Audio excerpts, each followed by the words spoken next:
Hello everyone, and welcome to another episode of the Daily Gwei Refuel, where we recap the latest news in the Ethereum ecosystem. I'm your host, Anthony Sassano, and today is the 22nd of January, 2025.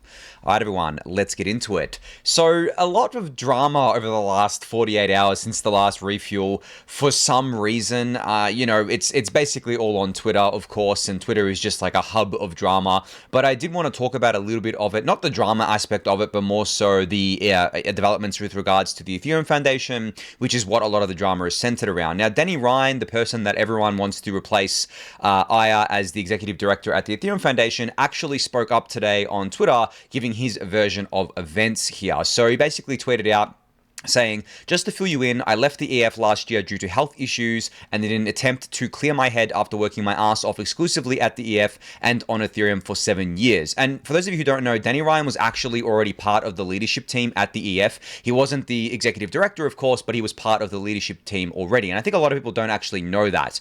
But as he said here, I stepped aside and the EF and the broader Ethereum ecosystem moved on without missing a beat.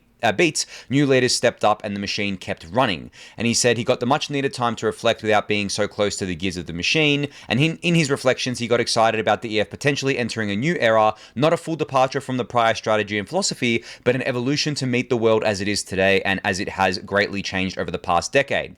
And then Danny continues by saying that he opened a dialogue with Vitalik and others at the Ethereum Foundation about such changes and the possibility of being involved in this new era. These discussions started long before this past week and are ongoing. And then he continues in saying he's grateful for the support, but people shouldn't be, being toxic and stuff on Twitter and shouldn't be making the conversations unproductive, which I agree with, of course. And then he ends off by saying, I believe in the community that fights its battles with respect and reason, so fight for what you believe in, but please take the high road. And I replied to Danny myself saying that he's an amazing communicator. Like, this is just a clear and concise way to communicate a bunch of different points, right? And address a bunch of different issues. So, I mean, Danny's already showing his leadership skills here just with one tweet. You can see how good he is at communicating, which is obviously a key for an effective leader. But I did want to hit on one thing here in particular. And that's that sentence where he says, these discussions started long before this past week and are ongoing. So for those of you who don't know, a lot of the changes that have happened within the EF over the last, couple months, you could say, have been talked about for quite a while now. And there's been things happening in the background for quite a while now.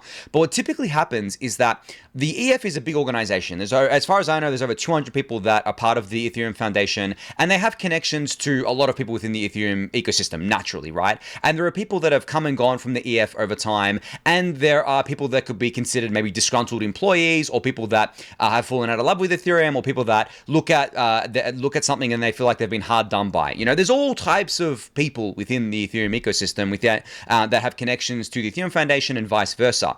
Now, what tends to happen sometimes is that there'll be some new initiatives going on internally at the Ethereum Foundation, and then that'll leak out into not the public first, but leak out to people that may not be at the Ethereum Foundation and may have friends outside of it, and they'll get wind of this and they'll get excited about it. They'll be like, wow, this is cool. The Ethereum Foundation is doing something new. And then they may leak that out, right? Or they may tweet something about that out, and they may not do it directly. They may say, hearing things about such and such, when in reality they have access to privileged information here. So they kind of put that information out into the wild. But what ends up happening is that the Ethereum Foundation isn't going to announce a new initiative until they're actually ready to do that. Like, for example, if Danny Ryan, which I think is confirmed here, that he was under consideration to become the executive director of the Ethereum Foundation or become part of the leadership team again, the thing is that's been in the works from what I can tell for many months now, and as Danny Ryan says here. But the problem becomes is that obviously they're not ready to announce anything yet because of the fact that it hasn't happened yet, right? But because it got leaked out for whatever reason, I don't know how it initially got leaked out, but it obviously did. People run with it and people start causing all this noise about it, and it just leads to all this drama because Twitter obviously is all about getting engagement, and that's what the algorithm rewards. So a lot of that is going on, and that's why And Danny made the point here to say that these discussions started long before the past week and the past couple of weeks and are continuously ongoing still, right? They haven't made a decision yet. There hasn't been something new happened yet. There hasn't been anything to officially announce yet, but there are all these leaks. The same is true for a bunch of other stuff that the EF has done, which I'm going to talk about a little bit later in the episode, but I figured I would harp on about that point because of the fact that it tends to muddy the waters here. But regardless of that, it's great to see that Danny has put something out here, and as I said, it's clearly communicated. It's very well put together. It's not even that long of a tweet, right? And he's basically hit on pretty much most of what people are talking about right now. So I'm glad to see that there. Now, another thing that was related to this just quickly, I'm going to talk about this stuff for a little bit, but just one thing that was related to this just quickly is that someone in the community actually made a tool where you can vote with your ETH, essentially, if you want to see Danny Ryan as the next executive director. Now, you guys know I'm not I guess, like proponent of on-chain governance, but this isn't really on-chain governance. This is just on-chain signaling, where essentially you can use the ETH that you own to signal that you are in favor of Danny Ryan joining the EF. And this is at voteDannyRyan.com. You can go check this out for yourself. I looked at it before, and it's got about $26 million worth of ETH, so almost 8,000 ETH, signaling that Danny Ryan should be the new executive director of the Ethereum Foundation. And look, this is just one signal among many. I mean, I don't think like this should be taken as gospel or anything like that. And I don't know how much, I guess, like signal I put in stuff like this, because at the end of the day, you know, I don't want it to be a popularity contest. I think the right person should be put into the right job based on merit, not based on just popularity. But you guys know my views on Danny Ryan. I think he's amazing. I talked about it, I think, a couple episodes back, of why I thought he'd be a great fit there. But I actually posed this question to some friends the other day. I said, you know, if there was actually a vote here, who would people vote for? And I reckon it'd be Danny Ryan in a landslide. But the thing is that like you actually, you can put in your like political cap here, your Democratic cap here, and think, okay, well, over the last couple of weeks, people have done a lot of campaigning for Danny Ryan, right? So of course, if you held the vote today, it would be like everyone being like, oh my God, yes, vote for Danny Ryan. But hey, maybe a few months ago, it might have been someone different, or maybe in a year's time, it might be someone different, right? And I was talking to another friend about this, where I said that, you know, a lot of this is due to kind of like signaling and vibes at the end of the day. It's funny when you think about the fact that, what if Danny Ryan was to get into the position as executive director, but he was to do basically similar things to what Aya has been doing, but because it's him doing it, everyone starts looking favorably upon it, because humans are funny like that, right? We do this thing where we tend to follow certain personalities and certain people, and even if they're doing similar things to what's already been done in the past, we tend to like it more because of the personality that's attached to it. And I get that, I understand the politics behind it, but I just thought this was a cool little signaling mechanism that Fabda here made, which you can go check out in the YouTube description below. I'll link it there for you. Now, in terms of the changes that the Ethereum Foundation has been making, I put together a list here of those changes because, you know, I put a tweet out where I said, I'm not an EF apologist or think that the EF is perfect, and I hope I don't give off that vibe. I think that there are plenty of things that the EF can be doing better. I'm not trying to defend them too hard. I will defend them where I think that they need to be defended, but obviously there are certain things that they've done or they're not doing that I think should be called out, and I believe I've called them out in the past.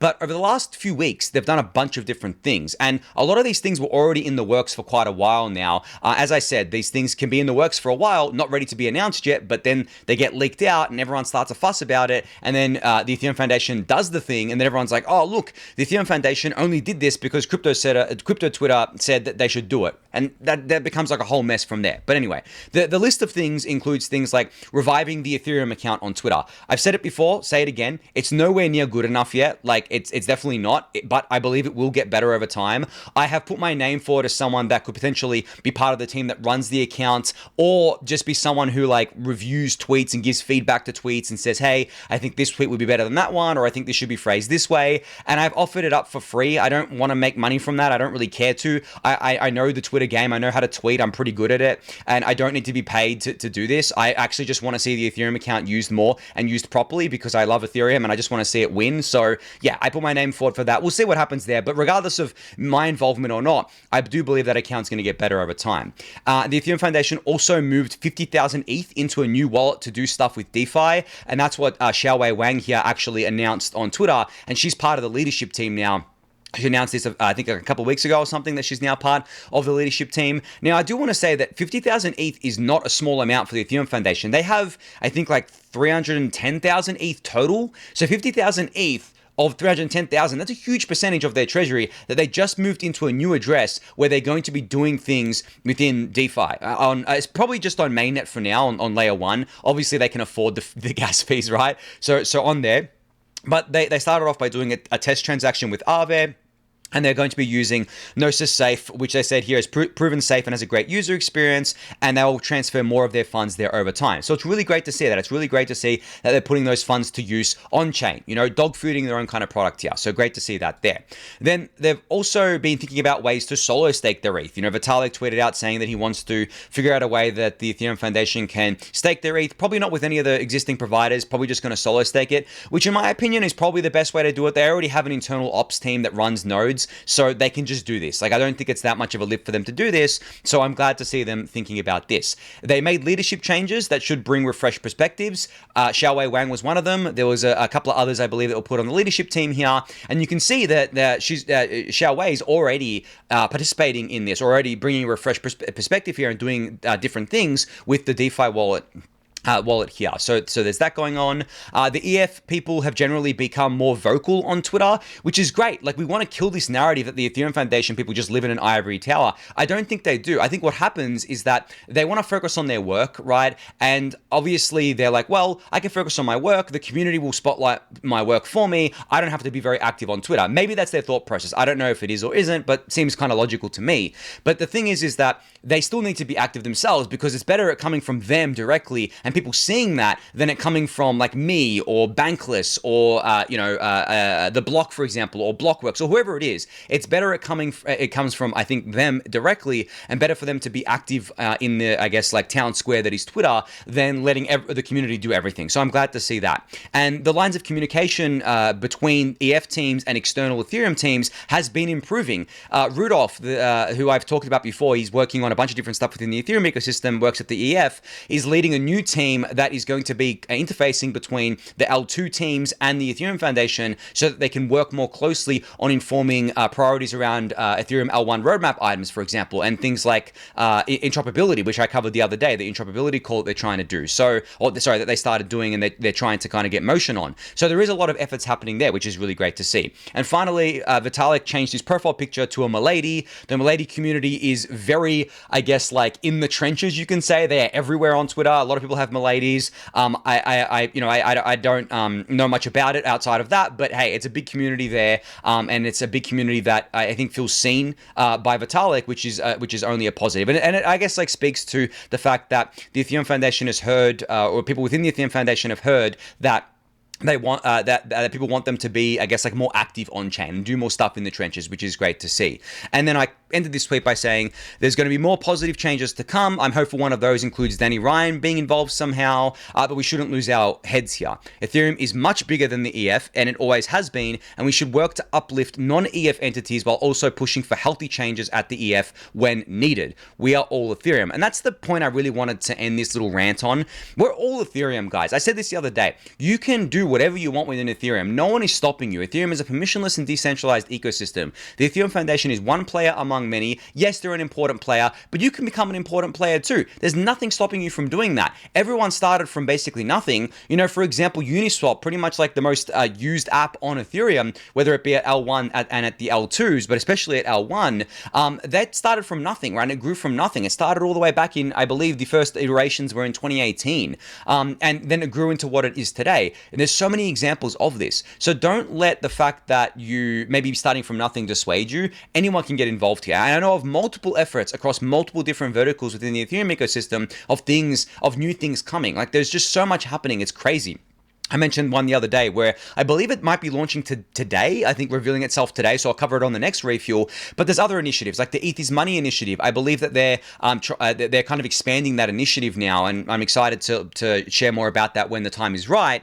But yeah, I mean, there's so much stuff happening here. So I just wanted to highlight that there. One last thing I'll say about all of this is that I know Vitalik recently tweeted, I think it was maybe yesterday that he tweeted out saying that the Ethereum Foundation basically, the decisions at the Ethereum Foundation, I should say, are ultimately up to him. So any of the leadership changes, any of the kind of internal stuff, if he wanted to fire someone, he could, or let someone go, he could, or hire someone, he could, ultimately is up to him, because the Ethereum Foundation is, that's the way it's structured right now. I think they want to change that structure, but I don't know why people were surprised by this. Like, I knew that this was the case, even though there is a leadership team. I knew that the ultimate power basically resided with Vitalik. That doesn't mean that Vitalik has power of Ethereum, the network, or the Ethereum ecosystem, but within the confines of the Ethereum Foundation, in terms of their internal structure and their internal practices around the Ethereum Foundation, the foundation itself, not the Ethereum development side of things, but the foundation itself, he definitely has the ultimate kind of power there. But as I said, he wants to change that. I think there is things in the works to change that, and that's probably why there hasn't been anything about what's Danny Ryan's involvement going to be and stuff like that. There's just been a lot of back and forth here, so on and so forth. So we're going to have to see how that shakes out there, but I definitely wanted to just comment on that there.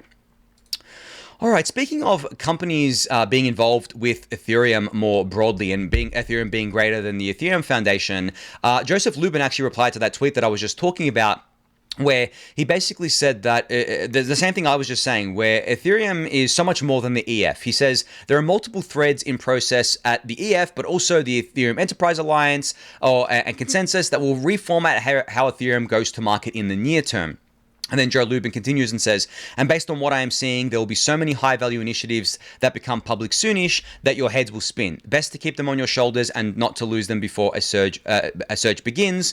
So I do want to address something here about ConsenSys, actually. So you guys know, and I think I talked about this maybe the other day, but you guys know that for a while there, Ethereum came under a lot of attack from the US government under Democratic leadership, from the SEC and others, about ETH being potentially a security, Ethereum developers being, Ethereum core developers being essentially implicated in selling unregistered securities or developing an unregistered security, whatever it was, right? Some crap. We all know it was crap. We all know now it's different, but back then it wasn't. And for ConsenSys in particular, they were at the heart of it because they're a US-based company that literally for a long time, and they stopped, I think, over the last couple of years, but for a long time, were Ethereum's kind of marketing and BD arm. And they did a lot of good stuff in the background. 100% they did a lot of good stuff in the background, but also in the foreground. And they've been doing a lot of good stuff for years here. But the problem is that they had to kind of pull back on that given the regulatory regime. And they weren't the only ones that had to do this, but because Ethereum is the biggest ecosystem, it's the most visible one, ConsenSys had to do this. The Ethereum Foundation even had to do this to an extent. Even though they're not US based, they kind of had to do this. And things were just looking dire for a while there. But now that the entire regulatory regime in the US is completely flipped on its head, right? It's a complete 180 here, where things are very, very positive. I saw today that there is a new crypto kind of regulatory / enforcement arm that is being headed up by Hester Pierce today at the SEC, which is aiming to do more positive stuff on the regulatory side for crypto. Given that all of these positive things are happening, ConsenSys, Joe Lubin, a lot of people that are involved in the Ethereum ecosystem in the US are now waking up again. They're coming back to life because they don't have the fear of going to jail or getting massively fined or their companies being destroyed by a rogue administration who was literally trying to create law through regulation. And I'm really glad to see that. I'm really happy to see that because this is what Ethereum needs at this point in its life. As I've said in the past, Ethereum has serious and real competition now, competition that's going for its throat and that doesn't care about or hasn't historically cared about these regulatory stuff, either because they're not based in the US at all or that they are and they actually knew that they were shielded by Ethereum because Ethereum acted as a shield for a lot of ecosystems because of the fact that it was the biggest and it was the one and the most visible and the one you would go after, and the projects on Ethereum were the ones you would go after, like Uniswap. So I think that you're going to be seeing a lot more coming out of ConsenSys in particular. Joe Lubin has just really started tweeting again, which is inspiring because he's always great. He's got a different view on things, and he's got I guess like an into the TradFi kind of ecosystem there, and in terms of like doing BD in that ecosystem for Ethereum, he's doing a lot of great work there, of course. So as he said in his tweet, we're going to be seeing more of this stuff come to be announced and come to fruition probably this year. Honestly, like most of it will probably be done this year, given that things have changed so drastically. I put out a tweet the other day where I said, just, I guess, a few months ago, maybe even a couple months ago, crypto teams were falling over themselves to not get marked as a US crypto company, and they weren't even airdropping tokens to US citizens or US persons. Now they're all trying to basically brand themselves as a US crypto company. That's how much it's changed, guys. That's how much the regulatory regime has changed, and don't underestimate how much positives can come out of that over the longer term. It's going to take some time. This is something that I think the online world, especially Twitter, doesn't seem to understand or seems to kind of get caught up in. things take time. Yes, the 24 news cycle makes it seem like things are going to happen, right here, right now, but things just take time. We live in the real world, as humans, we have to deal with real world processes. There's always types of bureaucracy and politics behind the scenes. And of course, the TradFi world moves very slow as well. So any major stuff happening there is just going to move slower than anyone would like, especially because a lot of people in crypto, if they're crypto natives, I think at this point they've had their dopamine receptors fried, where they've just spent so much time online, so much time in the trenches, so much time kind of doing meme coin stuff and other stuff, that they may have kind of like ruined their brains a bit, where they're looking for that dopamine hit, that short-term dopamine hit that's just not coming from certain areas, and they get frustrated. They're like, why isn't the EF doing this stuff right now? Like, why is it taking the EF a few weeks or a few months to change their leadership structure? Why isn't it happening in 24 hours? That's not how it works, guys. And I think it's a bit of that going on as well. But anyway, enough about that stuff there. Just wanted to cover all of that. I know I spent a lot of this episode covering that stuff, but I do think it's important, and I think it's an important piece of Ethereum generally here. All right, so moving on to some tech-related stuff. So Justin Drake dropped a new ETH research post all about native rollups. So you can go check this out for yourself. I'll link it in the YouTube description below. But he basically says the TLDR is, this post suggests a pathway for EVM equivalent rollups to rid themselves of security councils and other attack vectors, unlocking full Ethereum L1 security. And then he's also got an abstract here talking about what he's proposed. And I don't think there's any timeline put here, but from what I read from different parties that are involved with this sort of work, it seems like we could get this as early 2026. I think it was going to require, it definitely will require a hard fork, so maybe like mid-2026 or something like that, but it's not too far away. Now, native rollups have gotten a lot of attention since Martin Koppelman's talk at DevCon, which if you haven't watched it, you can just go to the DevCon channel on YouTube and find it there. But native rollups used to be known as enshrined rollups, as I've discussed on the Refuel before, where their only limitation, or at least one of the biggest limitations of them, is the fact that they are, from what I am aware of, they're kind of limited to the EVM, and also any changes that you want to make to the precompile that is on the L1 would require going through Ethereum L1 governance. But I think with the way that I guess Justin is talking about it here, and the general way of thinking about it here, is that they want to keep this quite simple, where essentially you have this kind of precompile that anyone, like the ZK EVM precompile, that anyone can kind of use on the Ethereum L1 network and build their L2 off of that. And then you'll still be able to have your own sequencer. You'll still be able to do things like pre-confs. You'll still be able to do a lot of other things that you do with a rollup model, but instead of doing it the way you do it today, where it kind of sits as like a layer 2, it sits as a fully enshrined, like for all intents and purposes, part of the L1 rollup. And people are obviously super excited about this because it means you get all the benefits like interoperability with L1, you get the full security, you can do away with things like the, as Justin mentions here, attack vectors like security councils and different stages and so on and so forth. So this is, I mentioned it in my tweet where I said this is the holy grail. I do believe this is the holy grail, native rollups with based sequencing, and then a bunch of other things sprayed on top of that, like pre-confirmations. This is something that unlocks a lot of scalability for Ethereum and doesn't come with as many trade-offs, I believe, or doesn't come with as much baggage, I guess you could call it, with the current L2 model. But the reason why this hasn't come sooner is because ZK tech is really hard, guys. It has traditionally been underfunded. It's only been funded a lot over the past few years because of the L2 model, because of the rollup-centric roadmap.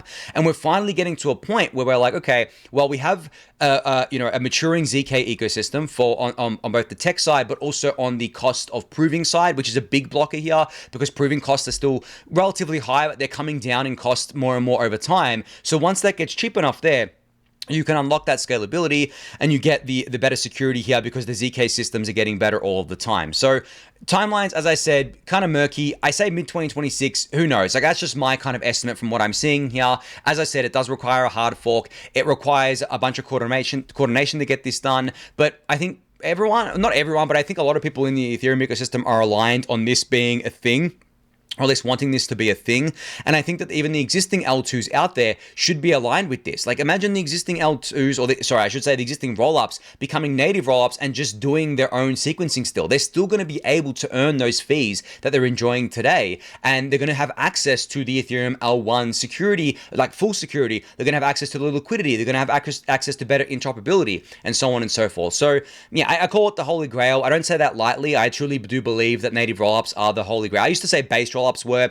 Based on native rollups are very similar in what they're trying to achieve. I didn't think native rollups were this close, to be honest. I thought that maybe they were going to come in like 2028, 2029 or something like that. And that's why I didn't really talk about them too much. But there's been a lot of renewed kind of interest there, but also there's been a lot of breakthroughs with ZK that has now potentially enabled this to go live much sooner than was otherwise anticipated. So I'm very bullish on it. I think they're the holy grail. I'll keep covering it, of course, and we'll see what happens there. You can go read Justin Drake's research post for yourself. I'll link it in the YouTube description below for you to do so. All right, speaking of the R&D that's going on in the Ethereum ecosystem, Nixo here has published or aggregated some info on the Ethereum Foundation R&D teams. So in this blog post, she's got a bunch of different groups that are working within the Ethereum Foundation on different research items. So there's the Applied Research group, there's ConsenSys R&D, cryptography, protocol security, the robust incentive groups, engineering, and so on and so forth. And there are links to all of the relevant things that you need to know about each of these groups. This is an amazing resource if you actually want to know what's going on inside of the Ethereum Foundation and what they're spending all of that money on. I had a bit of a, I guess, back and forth with people in the Daily Gwei Discord channel the other day about what the Ethereum Foundation actually spends all that money on. I know what they spend it on because I cover it, and I think a lot of you guys listening to the refuel should know by this point because I cover a lot of it. But this acts as a nice little Bible, I guess you could say, of all the different information that you need to see where all this money is going and see where all the R&D is happening. And there is a lot happening here, guys. And this is just within the Ethereum Foundation, by the way. This is not counting all of the other R&D that's happening outside of the EF at the other core client teams, for example, outside of the EF at the L2 teams, for example, with the infrastructure teams, with the teams building wallets and stuff. Like, there is R&D happening everywhere, but this is just covering the Ethereum Foundation. So yeah, if you have been wondering things like what does the EF do with R&D in detail and where is all that money going, you can go check this out for yourself. I'll link it in the YouTube description below. There's a lot here, guys. Like, you can spend the whole weekend reading this sort of stuff if you wanted to. So yeah, go check that out. I'll link it in the YouTube description below for you to do so. All right, moving on, just wanted to quickly highlight this website called Pectra.wtf. I don't know how I missed this. It may have been published when I was in Japan and I wasn't really paying much attention to things, but this is a nice website that basically has a summary of everything that's happening in Pectra. So you've got all the EIPs listed here with the relevant links. You've got a bunch of resources to learn more about this. You've got research posts. You've also got a simulator for what slashing looks like post-Pectra. For those of you who don't know, slashing penalties are changing post-Pectra. They're going to become a lot more forgiving, which is great. And which is great here. You've also got a diversity risk simulator as well for ConsenSys diversity risk and execution diversity risk. Yeah, I mean, that's it on this page. There's the credits down the bottom here, which you can go find the creator of this website there if you want to. But yeah, go check this out if you haven't yet. I just figured I'd put it on your radar because I don't think I've covered it before. All right, so there's another airdrop for solo and home stakers and rocket pool node operators today. Now, this airdrop comes from the OBOL collective, which, as you guys know by now, OBOL is building DVT or distributed validated technology software for Ethereum staking. They've since kind of, I guess, broadened the scope here. They're basically building staking infrastructure generally, but they have a heavy focus on DVT here. So today, they announced their OBOL token, which, as I said, if you are a solo or home staker or rocket pool node operator, you are eligible for a bunch of these tokens. I think claiming goes live in a few days, but you can check you can check how much you can claim. Go to their tweet and go to the website from the tweet itself, and just if you want me to read it out for you, it's claim.obol.org. Please only go to that website and none of the others because you may get drained. Obviously, there's a lot of phishing out there, but I do want to give a huge kudos to OBOL here for doing this. It's great to see another project airdropping to solo stakers and rocket pool node operators, which are essentially solo stakers as well. I should disclose here that I'm an early investor in OBOL. Like, OBOL actually invested in a very long time ago now. But yeah, I'm an early investor in them. So just a full disclosure there. But it's great to see them kind of going live with this here. And I wish more projects would do this. And funny thing is that, like, there is no reason not to do this at this point because the lists are available. You can actually go to the blog post that OBOL put out, and they tell you what lists they use. Here, you can see, if I scroll down a little bit here, just quickly, they actually said, where is it? Sorry, I'm just scrolling down trying to find it. Yeah, you can see here that they use this list for rocket pool node operators and this stake cats list for solo stakers to inform the addresses to receive an allocation. So if you are a project thinking about airdropping your token to the community, airdrop it to solo stakers and rocket pool node operators and just home stakers generally, and you can look at these lists for a list of addresses to airdrop it to there. So yeah, anyway, you can go check this out for yourself. I'll link it in the YouTube description below for you to do so. All right, Uniswap v4 deployments will begin rolling out this week for builders to test hooks and integrations on chain. All contracts to be deployed for a full launch next week.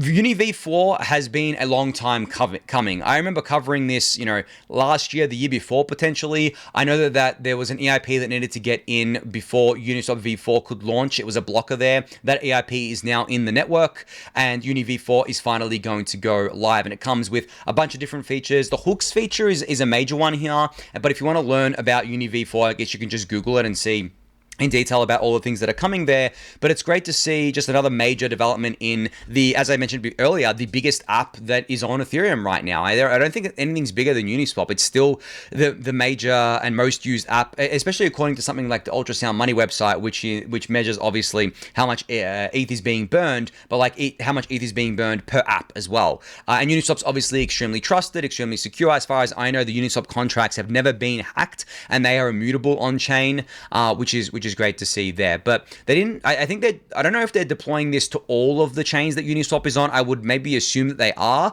So mainnet and then all the L2s that Uniswap is on. But yeah, anyway, that's going to be completed for a full launch next week. So very, very soon, guys, we'll have Uni v4 live.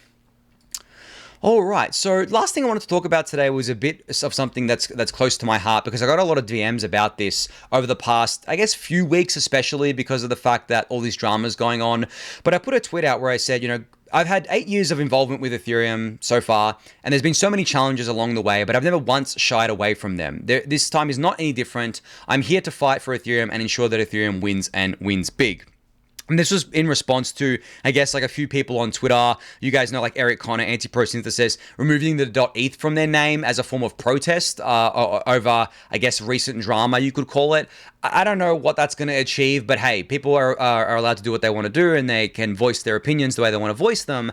But for me personally, I try to take a much more, I guess, like pragmatic approach to things. I don't like, I'm not someone who like rage quits things. I feel like that is done in the heat of the moment and is done at a point of frustration. It's not really done with I guess, like, it's not really done if you're thinking through things. It's done out of frustration. And I get being frustrated about things, and I don't think it's like necessarily wrong or anything. But for me, I'm trying to be more pragmatic about things. But the questions I got were a lot about, like, how do you deal with all of the drama? Like, how do you deal with all the negativity, all the toxicity? You guys know that it's still gotten to me in the past, and I've had to take breaks here and there, and I do suffer from burnout, but I always come back. Like, I always come back, and I'm always pretty positive about things.